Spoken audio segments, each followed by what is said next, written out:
It is the 4th of October, 2021, and it is time for MK Extra Credit, episode 2.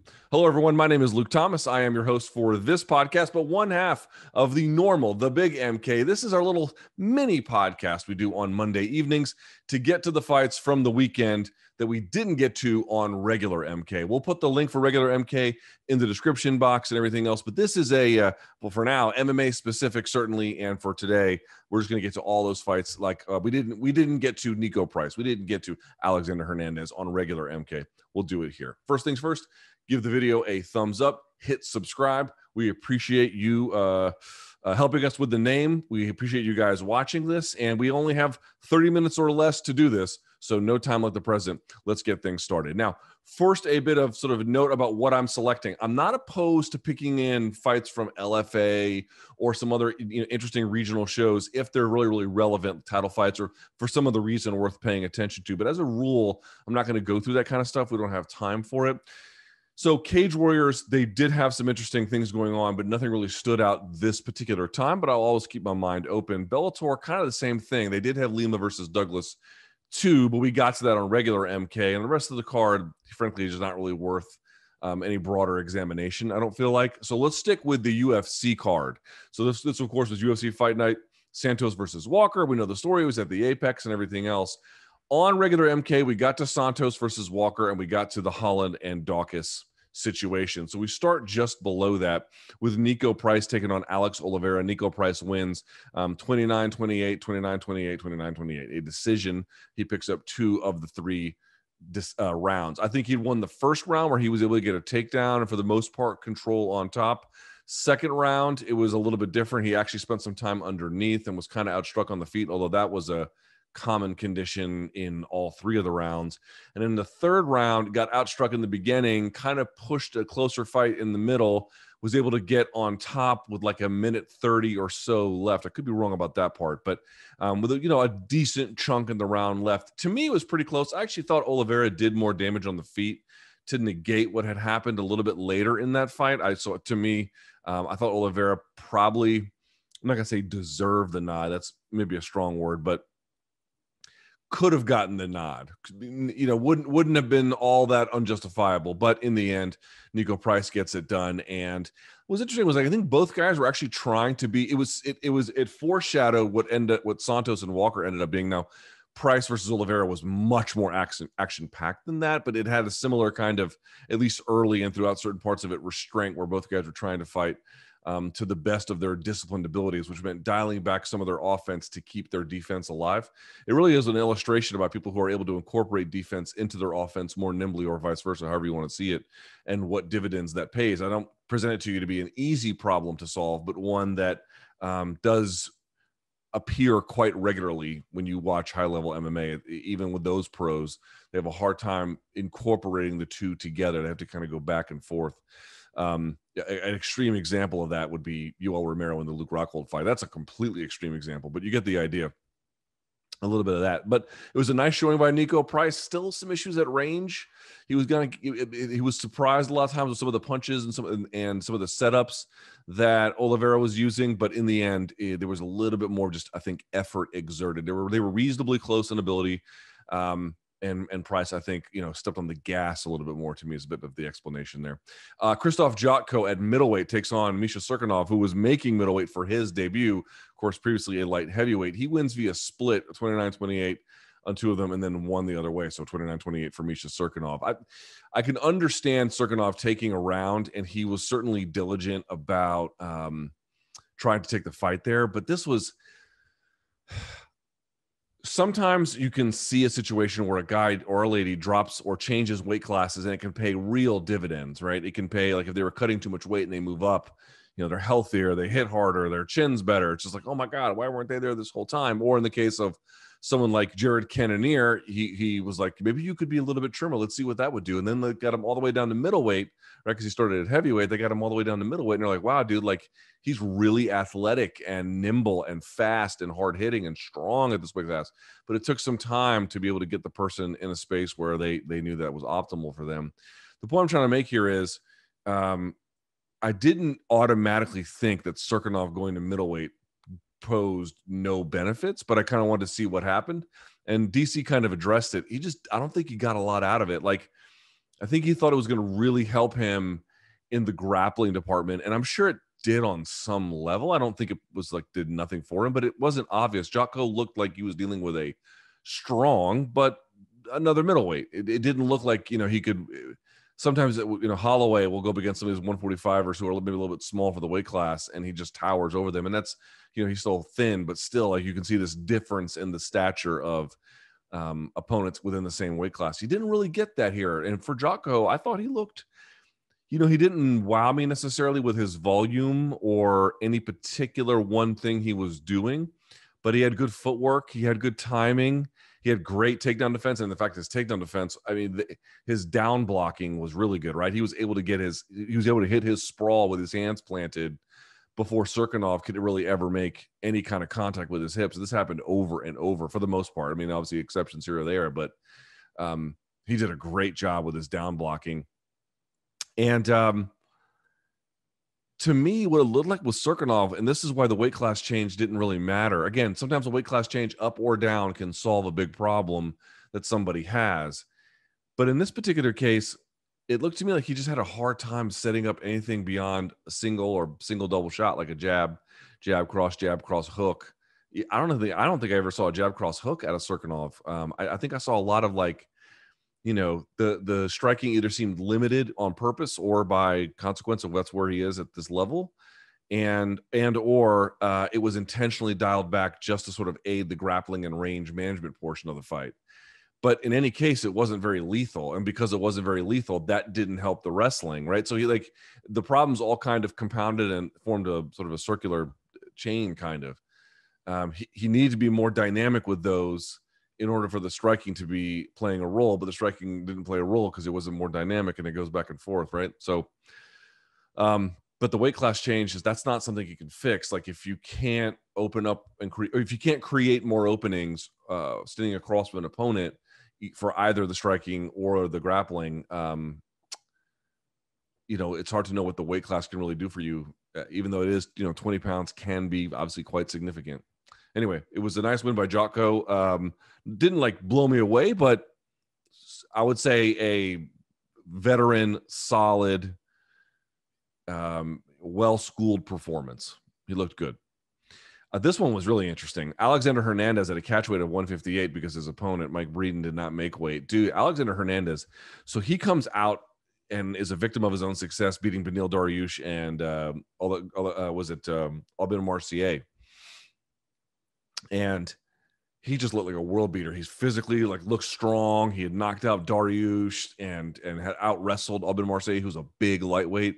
And you were like, wow. And then he started calling out Day Drinking Don and hit a brick wall from there and has had to retool and looked like maybe he was lost a little bit. This was the first time I thought, wow, man, he looked, and he just sounded different too, right? So first of all, what happens? This was not his original opponent and everything changed last minute, but you got what you got. You got Hernandez versus Breeden. He was backing him up behind the jab. He had Hernandez on his heels. He was working the jab. He was finding his angles. He was feinting his way into distance. And what really set it all up was he was going low, constantly going low. And then he faked like he was doing this and then whipped around the corner with the jab and then put the two right behind it. Dude, that was a nice setup. That was a nice execution.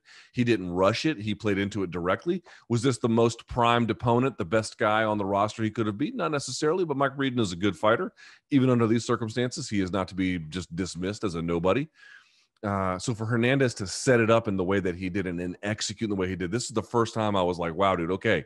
We talked about it on regular MK about Walker and Santos, more so Walker changing his style. And in that early stage, it can look like they're just lost and they're not going anywhere. It's because they're at the beginning of this developmental process and they just don't have the acumen to make it all work yet. But if you give it time, let it breathe a little bit, you might get somewhere. This is the first time I thought Hernandez was really getting somewhere with this, where I really believed he was finally making use of all the changes he made. And then you listen to him talk. When I interviewed him the first time, he was kind of like a kid not too far out of college who was not just not happy to be there, but, kind of certain kind of the swag that all guys in their 20s have before life comes crashing down on them, right? That kind of a thing where it's not so much arrogance from character flaw, just as much as he's just never been humbled. Well, he got humbled. He got humbled in UFC, and it changed his attitude because he was saying, I took nothing for granted from this. Everything is a blessing. I worked on this. I feel like I'm inspired. I got the right team. He was just saying all the right things, man. It was like a really strong performance, and I'm now curious to see him build on this. It's a long way to build on this, but that was a good, big, important step in the career of Alexander Hernandez for sure. On the preliminary card, the main event was a lightweight affair between Jared Gordon and Joe Solecki. Jared Gordon wins via split, and it was a tight one, 29-28, two of the scorecards, and then Solecki had one. Solecki came out and took his back right away in the first round and held it for like 3 minutes or more and was just all over him early. The fight doesn't turn until the second round, but that first round, I wanted to mention something because Dean Thomas came out. By the way, Dean Thomas is great. He repeats himself a little bit when he gives his advice, which I can say because I like Dean a lot and I've known him a long time. But the actual advice he's giving is like, it's exactly what needs to be said on the broadcast. It's exactly what the booth is often missing. And what he talked about was that the precision of the back control of Solecki. Dude, Solecki is a good grappler. He's a very good grappler, man.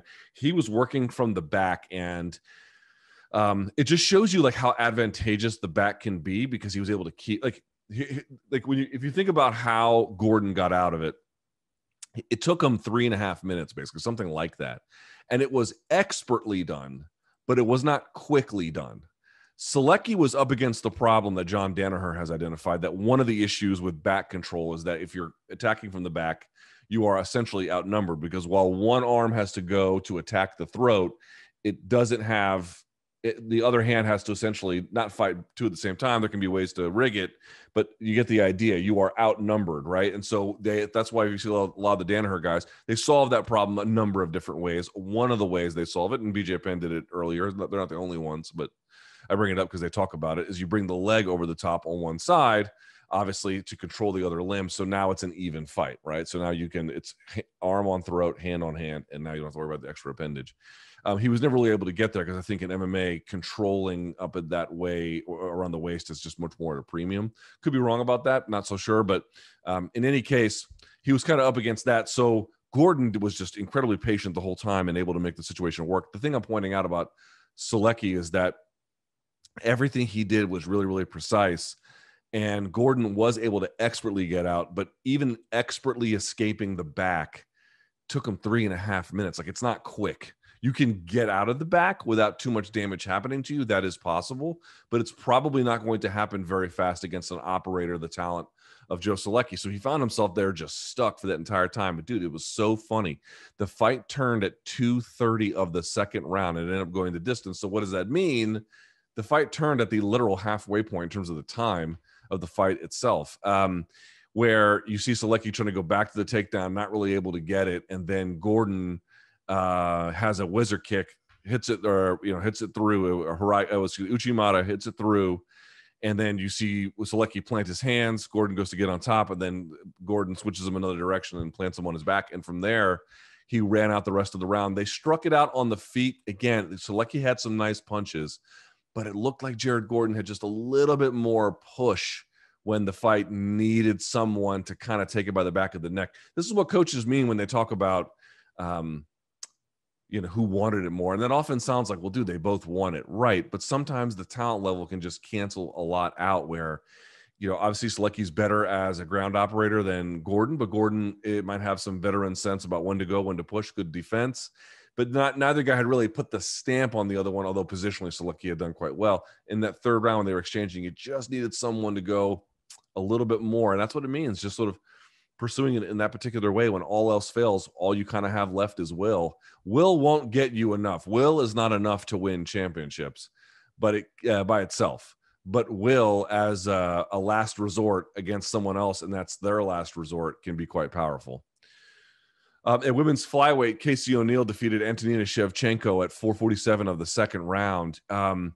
O'Neill running into a lot of strikes. She was getting chewed up at distance. A lot of times was closing distance in a very kind of rough way. Shevchenko on the feet, making great contact with her, beating her up in the clinch at times, although kind of getting pressed backwards and then along the fence line. But the problem with the strikes were that none of them were good enough are powerful enough to really deter O'Neill. It wasn't like O'Neill wasn't getting bombed on a little bit or eating big shots, or, even if she didn't get tagged that one time, it wasn't like she was walking into these entries a little bit rough. But the thing what she has on her side is she has youth, she has daring, and on the ground she was quite good. I was very impressed. Once it got there, she just shredded right through Shevchenko, to be quite honest with you. Took her a little bit to polish her off because Shevchenko kind of has actually decent defense from the mount, or from being mounted, but not enough in the end to stop it. The other part about her is, listen, it's a great win for Casey O'Neill, who I think is just 23 or something like that. Like, she has a great foundation upon which to build, but there's plenty more building to go. It's the opposite situation with Shevchenko here. Obviously, her sister is, one of the best fighters we've ever seen. This is not that. She is dynamic on the feet. She is a well-trained martial artist. She is worthy of respect, but on the ground at 36 years of age, there's no reason to believe that these are going to be problems that she'll be able to overcome with any kind of. This is probably, you've seen her ceiling already, From the next bout, catchweight, it was Karol Rosa, spelled Rosa, taking on Bethe Correia, an all-Brazilian affair. Rosa demolished her. She won 30-27 on 2 scorecards, 30-26. I'm surprised that there weren't more 10-8 rounds. She beat the brakes off of her. I know this was her retirement fight, and she showed some goodwill, I thought, in the third fight herself, kind of not letting. She knew she had lost, and she knew there was no way she was going to win, but fighting for dignity, you can sometimes tell that they can fight for dignity. I saw a little bit of that, which I take my proverbial hat off to. She's obviously been the subject of some funny jokes along the way, but I take my hat off to anybody who can push like that under circumstances like that. But Rosa tore her up at every range. She would do this constant jump, switch knee as a distance closer because Correia was biting on it every time, or would freeze or whatever. She would never really attack it back, and so they could use it to like land at certain times. Whether she was pressuring, they could use it once she was backing up to close, and then they'd come over the top and hammer her with an elbow or punches or whatever. But at distance, she was landing leg kicks, inside, outside, lead leg, rear leg, everything was just getting drilled. Every available legal target of Correia was under assault in this one. Karol Rosa, I'm not sure how old she is. Let me see how old she is. She is, and currently remains, just 26, dude. That's somebody to pay attention to. Karol Rosa is someone to pay attention to. She had setups. She could recognize weaknesses and go back to them very quickly and easily. She stayed out of defensive trouble. Like, look at her face. She looked clean as a whistle. Meanwhile, Correia's after the fight was, I think one of her eyes was already shut and the other one was bruised and purple. Pretty close to that. Karol Rosa is an operator. Pay attention to her. Jamie Mullarkey at lightweight took on Devontae Smith. He wins in the second round at 251 of that fight. That was so funny. We talked a little bit about this on regular MK. Devontae Smith at range, to me, just looked like he would have his way with Jamie Mullarkey as long as the fight went on. And Mullarkey was trying, man. He was going side to side. He was rolling. He was creating feints. He was giving a lot of different looks.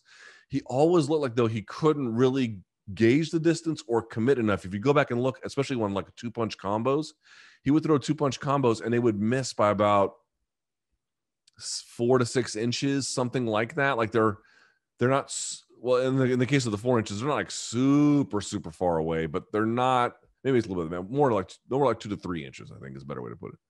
But the point being is, far enough away where you could tell they were trying to engage, but they there's another half step to go kind of thing. And this happened to him over and over and over again. So, and Smith was leaning, but not enough to always explain that. So he had this trouble there, but eventually once he was able to, man, it's just amazing what that wall of the octagon will do. You can get so many of these guys that if they can stick and move, and it tells you about like, cage generalship, moving through the octagon, spatially understanding where you're supposed to be and when you're not supposed to be. Of course, very easy for me to say, I'm not the one in there. I'm not the one being tired, but that is the challenge that they all signed up for. In any case, eventually he sort of just kind of stays on him, constantly attacking, constantly moving, for the most part, avoiding anything super serious from Devontae Smith. Although Smith he's landing on him, to be clear. And then eventually he was able to, in the second round, to get him up against the fence line. And from there, dude, it's a totally different ball game. You're already a little tired. Now you're up here and your defense is not what it used to be. You literally can't go backwards. You, in certain ways, your forward motion is even limited because how are you going to move? If your rear end moves backwards, you can only go forward at the hips, right? So everything gets kind of changed about how you can move in that space. And now the distance is not a problem for him. He grabs up behind the neck and hits him, I think, 2-3 times with the knees, and then just stays on him. So it's one of those cases where, like, in terms of pure striking skill, Malarkey did not prove that he was a superior striker. Not at all. That's not what that showed. What it showed was that he was good enough in the striking, patient enough, and understanding about some of the other weapons that he could employ, namely range, shortening it, and not just the range from, I always talk about it, it's not just the range from you to the opponent, it's the range from you to the opponent to the wall. Those are the two variables in play there. And when you can change both of those, which he did, and collapse both of them, you have a completely different fight on your hands. That's exactly what you got. Douglas Silva de Andrade defeating, I forget how to pronounce this guy's name, Gaetano. I'm sure I'm pronouncing it wrong.